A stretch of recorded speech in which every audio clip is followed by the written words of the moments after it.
Cheers. And welcome to the Marlon vs. Marlon podcast. And I'm your boy Marlon. And I'm your boy Marlon. Join us as two childhood friends go back and forth, argue, fight, debate, sometimes maybe even agree on everything from sports, pop culture, and everything in between. All right, so today's episode we have some great news about Reggie Bush and USC. We also have NBA. We got news, I believe, last week that we officially will have an NBA season in Orlando, so that's kicking back off.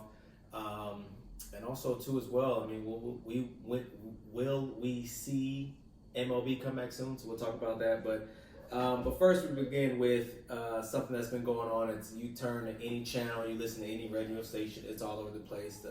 The Black Lives Matter movement, we all know what happened. A few weeks ago, the funeral for George Floyd was, I believe, yesterday. And so it's just been all over. And so we see the protest, the peaceful protests that are going around all over the world. And I mean, it's just amazing just to see the support that we have all over for just Black Lives Matter in general. I mean, this is something that we've seen for years and years and years. And I mean, it's finally getting enough light. And we saw the commissioner come out and issue a big apology about how wrong he was and everything. So, so just want to get your thoughts on just the Black Lives Matter movement and just the commissioner's apology.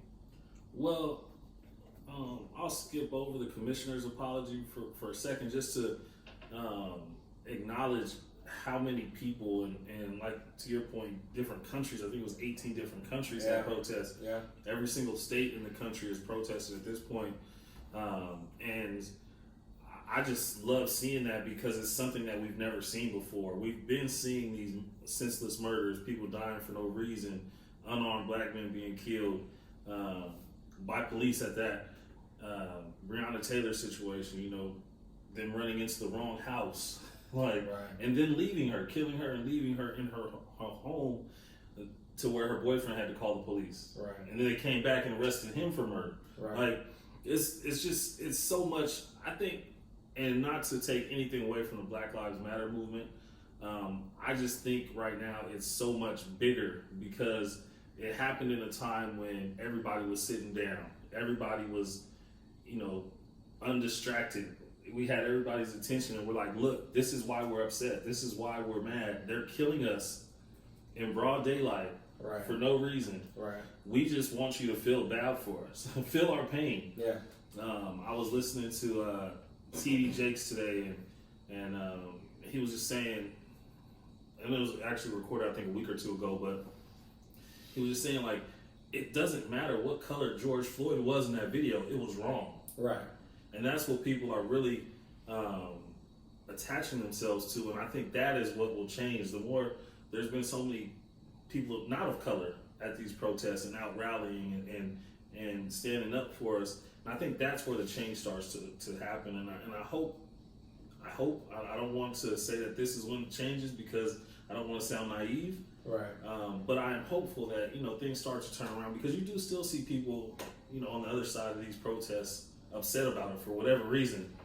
The All Lives Matter people and the Blue Lives Matter and all that stuff. And I mean, I'm sure we both know people in law enforcement that, good cops and all that stuff. And I mean, it's just not the right time. I think one of the best analogies that I saw was as far as with the All Lives Matter thing is there was this lady was just explaining something and she just said, well, oh, look, that person's house is burning down. Let's go help that person because their house is burning down. And then the other person's like, well, what about my house? And then they're like, well, is your house burning? No. Okay, then. So we're going to help them because they're burning. So it's just like, people just, is ignorant the right word to say when people say all lives matter? I mean, is that correct? Or I think that's the proper thing to say? I think that's the proper term. Yeah. And the other thing that bothers me is, Goodell does a good job, and I like Roger Goodell, so I'm not going to say anything bad about him. But I do think, his comments were a couple years too late. Like this is this is what Colin Kaepernick was trying to show you guys. And unfortunately, with the NFL, we've seen this happen numerous different times with slightly different events. We saw the Ray Rice situation. Ray Rice was suspended 2 games. Yep. When everybody got to see the video, okay, now let's backpedal, and now he's suspended indefinitely. Mm-hmm. You know what I mean? Like, we've seen this type of thing happen before, and Colin Kaepernick is like, yo, I tried to show you this 2-3 years ago. Why are you just now doing this? Why am I still out of a job? Like, and also too, with for one, to touch on that, I don't even really think he wants to I don't even really think he wants to be back in the league at this point. Like, he set his price. He's not a backup. He told, I believe it was the XFL, if you guys want me, $20 million a year. You know, so he doesn't, and that's really the mindset that you should have. You're not a backup. You know, he was a starter, and you're telling me that he's not better than half of the quarterbacks that we have right now? I mean, come on. So I personally think he doesn't necessarily want to. He could start for the Chargers now. Anyways, actually he could. He could, because Herbert and Tyrod Taylor and all that stuff. Yeah, so he could, 100%. So Cowboys too, because I mean, Dak is like, I think Dak is already one more games. But let's keep going, because I don't want to sound like I'm down talking. You are. But anyways, but back to that, and then also too, just looking at, and I forgot my point. I'm sorry. Yeah. But and a lot of people don't realize this when it comes down to the kneeling situation, and how Goodell's just, oh yeah, we were wrong, and pretty much basically saying, like, you know, we're with all of you, we hear all of you, blah blah blah, and he pretty much insinuated that he's gonna kneel too and all that stuff. I mean, it's just interesting that a lot of people don't realize that it was actually a veteran that told Kaepernick to kneel. So it's like, and then, which leads us to Drew Brees and his comments, and how he has grandparents and this and that were fighting in the wars and all that stuff. And with his comments, you saw people on his own team, like Malcolm Thomas and just people all over the league, and even LeBron had commented, and they were just saying that how blind he is, and after all these years, he still doesn't get it. And then it just sounded very, what's the right word to say? Naive. Yeah, blind. Like he just didn't want to sit there and understand the message. And he's done a lot of great things for the city of New Orleans. Right. But I think that's where, and I'm going to jump in, because I think that's where people not have, I'll just say it, that's where white privilege comes in. Right. The reason he's able to make a comment like that, so naive, without even thinking about the bigger situation, is because he can. Like I was watching a podcast, CC Sabathia's podcast. Actually, he had a couple other MLB players and former MLB players on there, and he was like, "Man, I couldn't have made those comments because I have to think about this every day. I'm raising young black kids. Like, I have to think about things like these." So for him to say something like that is just not only inconsiderate, it just shows you what white privilege is, because he can have that thought without, maybe it wasn't ill intent behind it. Right. But he's not a racist or nothing like that. He just... No, but I do think he meant what he said. Right. And then don't come out with this BS apology. Right. You know, I mean, I'm not going to sit here and speak for Drew, because I don't know, but I'm sure... That was a BS apology. Huh? That was a BS apology. Right. Who wrote that for you? Yeah. You know, like, did you sit there and hire the best guy, your publicist, your agent? Like, who? Like, come on now. Whoever you paid, you overpaid. Exactly. So it's like, it just didn't seem genuine. And then one thing I love is Shannon Sharp came on Undisputed, and he said he had that conversation with him, and Shannon was just like, look, man, like, for once, we didn't necessarily want you to sit there and just look at it from your view, and just like, you know, we just wanted you to just put yourself in our shoes for 1 second. Like, just for 1 second. And some people are just so blind, and they're like you said, naive to the situation. They don't want to sit there and understand. They don't want Richie. Shout out Richie Woods, one of my best friends. He actually posted something and said, like, I wish I had it word for word, but he said, I understand that there are just some people that just don't care to learn, to understand. Yeah. So they just don't care. Well, and they don't have to. Right. They don't. But that's the thing. It's just like, it's frustrating on our end when we're sitting here telling you one thing after another. People are just blind to it, and they actually don't even want to put themselves in the situation to not look at it from their white privilege views, and just look at it from our point of view, just for once. And that's Drew Brees. This is my biggest... The thing that bothers me most, right, is my grandfather was in the military as well, Drew Brees. and I don't know if his dad was or maybe an uncle before that, but there were absolutely African American people of color fighting with your grandfather in that World War II, Drew Brees. Yep. And you know what? When we came home, they still weren't allowed to vote. So those black people that were fighting for this country in that war side by side with your grandfather would have killed for him, would have died for your grandfather to make sure he survived, couldn't come back to this country and vote. Right. The national anthem, the song that we're supposed to stand up for, and the flag that we're supposed to salute when it comes on, was originally written by racist people. There's a verse that they removed that literally says, "Death to the slave." But this isn't what we learn in American history. You know what I'm saying? Like, this isn't what they'll teach us. So do your research, please. I'm not a Black Panther. I'm not against any white people. Like, I love white people. I have some great white friends, whatever. But do your research and be knowledgeable about things before you speak on them. And to me, the worst part about it was the same reporter who came out and told LeBron James to shut up and dribble said that Drew Brees has a right to an opinion. Yeah. Come on, man. It's blatant. I don't think Drew Brees is racist. I can't say the same about that reporter. Yeah, Laura is. Everybody knows what Laura's about, so we're not even gonna get into her. But yeah. So, and then somewhat of a segue. They played on the same team, Drew Brees and Reggie Bush. We got some news on Reggie Bush today that after 10 years, they are basically inviting him back onto the campus and all that stuff. Alumni, USC, all that stuff. USC, yeah. So it's good to see that. I think everybody kind of knows how, forfeited the Heisman Trophy, all of that stuff. But that what year was that? 05? 05? Was it? Yeah. 05. I mean, one of the best college teams assembled. Period. I mean, I wish they would have beat Texas in the championship, but ironic, we're sitting here in Texas, a couple hours away from UT. Right. So Vince Young, one thing, just going back, this is somewhat off topic, but one thing that always irritated me about Reggie was, Yes. Whoa. It's irritated me about Reggie. Reggie is the fastest guy, quickest guy on the field at USC, 100%, no matter what. Reggie always. Sometimes you see him go and hit the hole and then bounce out. Hit the hole, bounce out. In the championship game, every time he got the ball, he wanted to cut it to the outside.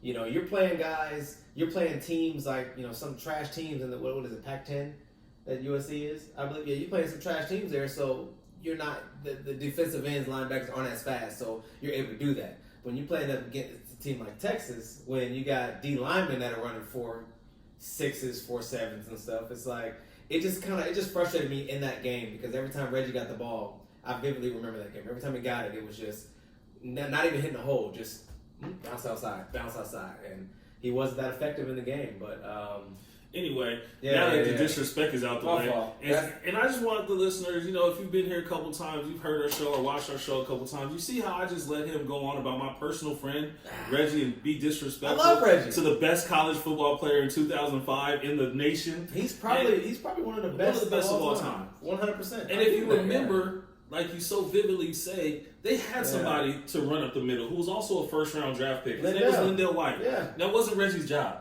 But still, Reggie was he did it all the time in the 3 years that he was there. He always ended up hitting a hole, run straight up, then bounce it outside after you get past the linebackers. For some reason, he thought he was that much faster than those D linemen at Texas and the linebackers at Texas that were running 4.7s, 4.8s, all that. So that was just my issue with Reggie at that game. Now, once Reggie got to the next level, it was a different story. Now, I tell people this all the time. I love how Sean Payton used Reggie Bush. Reggie Bush is one of those players that can play in every single position, receiver, slot, whatever. Reggie could do all of that stuff.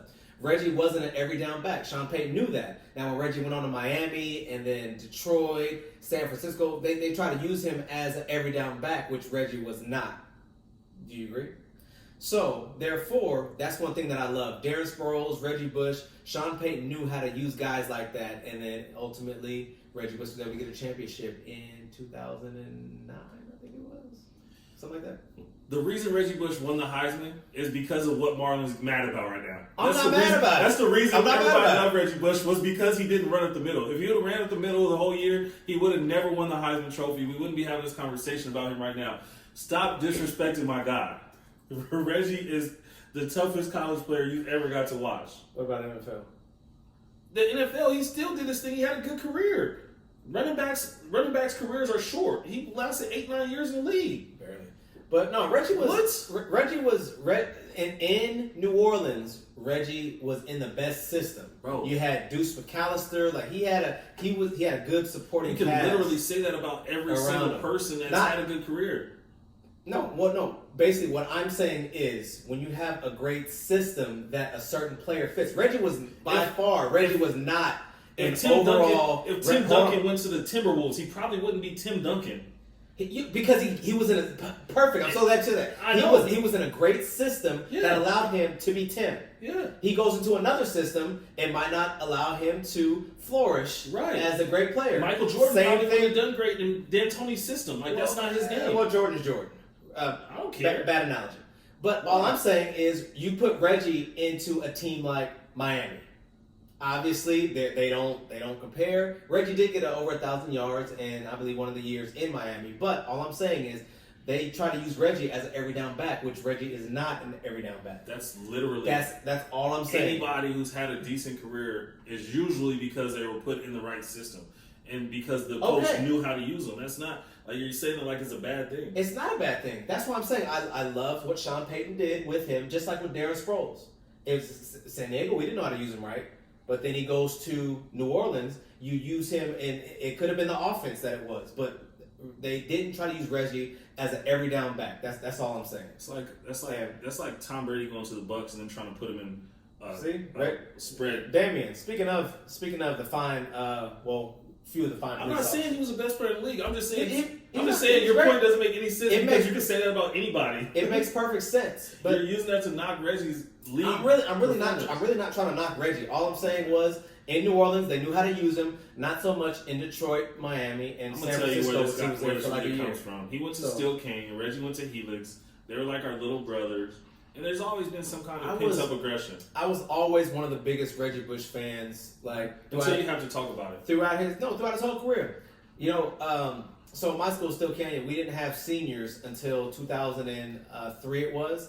And at that time, they moved people up to play varsity. I was playing D-line at the time on JV. They moved me up. So you were a D-lineman? Yeah, at that time. Then I switched to running back. So I played a ton of positions. But I was able to touch Reggie. That was about it. I mean, he ended up doing a cutback, and did he bounce outside? Of course. He didn't go to the middle and bounce outside and got around you? Well, on that play. So this is why it was a sweet play. It was a sweet play. No, I'm not. Trust me, I'm not trying to knock Reggie at all. At all. So, Reggie was never used correctly. He was used correctly in New Orleans. He 100% was. Punt return. And at SC, because SC didn't use him that way either. SC, short down, Lindell White was the guy to go between the tackles. Well, if you need 3rd and 1 type situation, but Reggie played receiver, Reggie played slot, Reggie played... I just said that. SC, he was used correctly. Yeah, and he was used correctly in New Orleans. Yeah, I agree. In that system. I agree. But not so much in Miami, Detroit, and then when he was in San Francisco for a half a season. But, Reggie Bush is purely a systematic, somewhat West Coast offense back only. He's not an every down back. That's all I'm saying.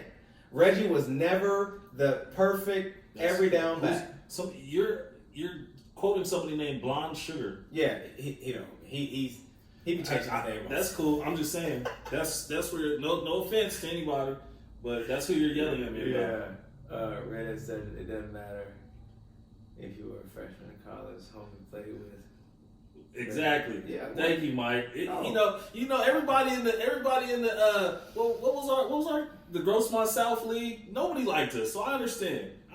If I played against Helix, I would hate Helix too. No, I have nothing against Helix. No, it's cool. I have not. I mean, Daryl, Alex Smith. I mean, shoot. I mean, they produce a bunch of stuff. Shout out to Daryl. Daryl's doing great right now. Yeah. Man, businesses. I still think he should have went to the league. Miami, yeah, and I said that. Miami was, he got 1,000 yards in Miami, but they tried to use him as an every down back, Mike, and that's all I'm saying is his body wasn't built for that. He wasn't built for the wear and tear. That's why running backs don't last 10, 15 years in the NFL because of that. Most of them aren't built for that. Right. But all I'm saying is some running backs that you get like an LT or an Adrian Peterson or, certain people like that, they're built for that. That's who they are. Reggie was just so dynamic and quick and that step and go the other direction. You can just use him in different ways. And that's all I'm saying is... And LT never had to play in the playoffs, so he got a long rest. Oh! Are you good? Yeah. Yeah. All right, so so that's some good Reggie Bush talk. I'm glad him and UNSC are back. Reds, and man. I mean he's just really been an inspiration for you. You're from San Diego and you hear about people like back in the day that grew up in San Diego here and there, but Reggie was somebody that we were able to see firsthand. Cool experience. So one of my first times coming out here to a Dallas Cowboy game. I'm a big Dallas fan. When Marlon first moved, or not when he first moved out here, but one of the times I came to visit. Remember, we saw a guy. It was the Saints weren't even playing, and we saw a guy with a 25 we got that Saints, picture with Reggie the Saints Bush jersey. Yeah, we got a picture. I'll try to find that and post it in this video. It was pretty dope. Yeah. So, but yeah, it's just good to see Reggie Bush, and I know he's happy, to fight on and all that stuff. So it's great to see that. Transitioning then over to the NBA, we got NBA coming back July 31st, I believe it is. So yeah, that's what they're saying. That's what they're saying. Yeah, so we'll see if anything changes. It's just glad to see that back. It's gonna be weird to see NBA in summertime, August, September, October. It's just gonna be interesting to see because if everything plays out right, I don't know what's gonna happen with college football, but we could potentially have college football, NBA, and NFL. It'll be the best fall ever, bro. I mean, it's gonna be great, but that's gonna be overload. I mean, just you don't know if you should watch the Sunday night game or you got LeBron or whoever. Like, thankfully, it's 2020 and you should have DVR of some sort. But nobody DVRs sports. Who doesn't? For what? If you're gonna get the alerts on your phone so you know the outcome. I mean, if it's your team and you just want to dissect what goes on, but I mean, you're not gonna necessarily DVR. I am. Well, yeah, you can, and you can go back, but you probably won't watch it because something else is gonna. No, I'm telling you, I am. Okay. That's exactly what I do. Yeah, well, shoot, I'm not DVRing nothing, but it will be good. And if, he has a Steel Cage shirt on. I should have known. You're right, Mike. Oh my gosh, this is. Oh, you're right. So right. Now, see, Damien, you said. For one, Mike, everybody is going to watch basketball. I mean, basketball is going to be. You could be potentially watching the finals in late September, early October, or something like that, depending on how they do it. So, I mean, I just think that's going to be dope watching that. But Damien, to your point with baseball, I mean, these proposals keep getting shut down with these billionaires and millionaires. They obviously don't want to take pay cuts. So the fact that we haven't seen anything yet get solidified as far as something signed, because here it is, we're almost halfway through June and playoffs start in baseball like late September or around September, so it's like it's probably going to be somewhere between a 50-game season to an 80-game season. But I mean, the problem with baseball, the reason it might not get going is because those owners are selfish and they're trying to fire players, they're trying to cut players' revenue, income. Like, it's not going to work. And players, I'm proud of the baseball players because they're not having it. Right. So, I mean, proposals keep getting shut down left and right. So, I mean, who knows what the situation is going to be with that. But, I mean, but still, overall, just the thought of college football, NFL, and NBA.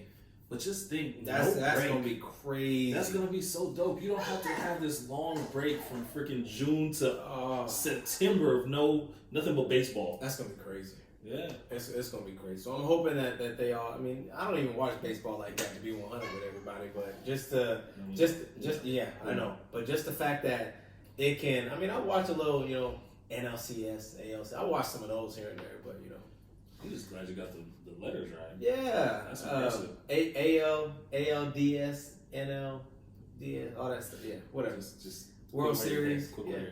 Okay, yeah.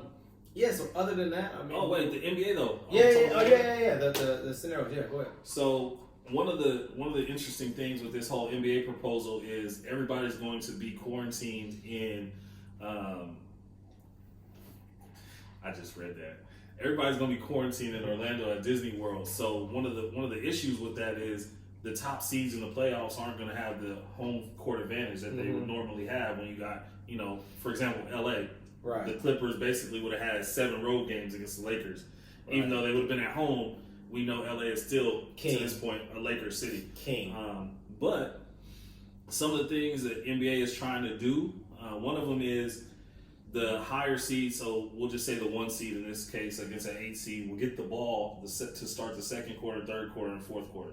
So you still have a traditional tip-off, but instead of the other team, the team who wins the ball, getting the ball back at the fourth quarter, the top seed will get it the second, third, and fourth every quarter. One of the other things they're thinking about doing is having one player allowed to get a 7th foul, so he won't foul out until 7th foul, which is big if one of your star players is in foul trouble. Right. They'll receive 1 extra coaches challenge. You usually only get 1, so you'll get another one. And then they'll bring their home floor from their city. So the Lakers' floor will be at Walt Disney World, basically. It'll look like a Lakers game, but it'll be in Orlando. And lastly, an off-court feature is the higher seed team will get to pick their hotel rooms first. I don't know. That's on here though. It's one of the things that they're proposing. I'm just hoping that aside from all that, with the COVID stuff and the second wave possibly coming back around, as everybody says, I'm just looking at the. By the way, side note. Now that a lot of things are opening up, and I know everybody back home in San Diego, I think the bars and the gyms and all that stuff are starting to open up, and we've seen, at least in Dallas, from just the bars and this and that, and how people are showing symptoms and they're out and still they just don't care just because they want to be out. I'm just hoping and praying that we get a vaccine soon, because that second wave that can come around, obviously it could diminish all of this. And then they were saying how they already were figuring out what they're going to do if certain players contract the virus, and then from there you have 4, 5, 6 players on the team, coaches or whatever, that have the virus. So I'm glad that the NBA is going to come back late next month and all that. I think that's perfect, but I'm just hoping that we just have some type of solution or vaccine or something if this does, just in general, so. I'm actually hoping there's no vaccine. I'm scared of the vaccine. Call me a conspiracy theorist. I think they're trying to kill us all if they get a vaccine. Yeah, I don't know. I'm just. Doesn't this feel like, I know we're kind of getting off tangent a little bit, but doesn't this feel like just like a year that we just wish we could just push restart on, just reset like this? Has anything good come out of this year? I would sound very selfish if I say yes right now. Like, just starting off in January, we all know what happened. One of the greatest players of all time is, and then just everything, man. So it has been a rough year, I'll say that. But I'm going to say this too. It usually gets worse before it gets better, and I'm hoping that something really good is about to happen soon, man. So fingers crossed. Yeah. Mike said it's going to take about another year for a vaccine. So we'll see. What's going on, Jers? Damien, that's what they're saying. It's going to be back in late this year. They're saying it possibly will be back. And Damien, I'm going to get to your comment too right now. What about the WNBA? Honestly, I don't even know when the WNBA starts, or when it's usually normally. Summer. Yeah, so they're not competing with the NBA viewership. Right. So we'll see. Obviously, it's gonna be tough. As we know, NBA is king. So we'll kind of see what WNBA lives matter. 100%. So, but I think they just did they get a win with that gender pay, like fair play? No, probably. Maybe we'll talk about that next week. I'll do some research. So, but other than that, last thing I want to talk about is a little pop culture type thing right now. As we all know, 6ix9ine is got out of jail. This little kid that's just, he recently got a song with, or I guess Akon gave him, I guess, a sample of Locked Up. So now Tory Lanez, some other artists are mad that he was able to get that, but it's this kid annoys me, and just to see him everywhere, it's just like I can't put my change who you're following. Stop following. I don't follow him. Whoever's posting him, stop following. I don't follow him though, but he's just it's not worth it. Yeah. He's only getting 2 minutes of our show. Yeah, if that. Yeah. What else we got, man? I don't have anything. You good? You stumped me with that last time. Man. I just that's really about it. But anyways, yeah. So we hope that everybody continues to, if you're protesting, continue to peacefully protest. Stay safe out there. You know, still do your social distancing thing. I will say this about the protests. Come here, baby. Sorry about that. I'm not for the violent protests or anything like that, but I will say I think it does sometimes take these acts of aggression for people to actually appreciate the peaceful protest. So I think you know, by any means necessary, Malcolm X will say, but I think that's what it took for them to start appreciating these other protests. You started seeing police actually walking and kneeling with people in these marches and things like that. So I think at the end of the day, if nobody was hurt during those, I think it ended up helping. 100%.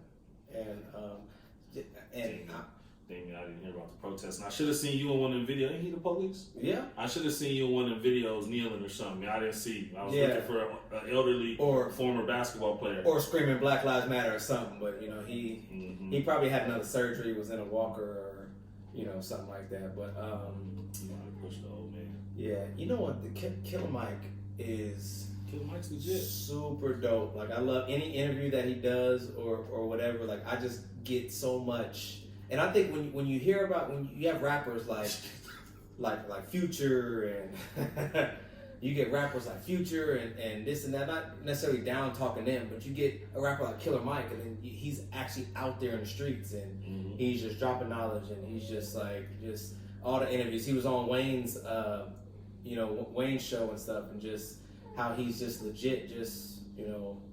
There was peaceful protests out here. You looking in with no rocks. But I will say this to your point. Yeah. I love hearing Killer Mike speak too.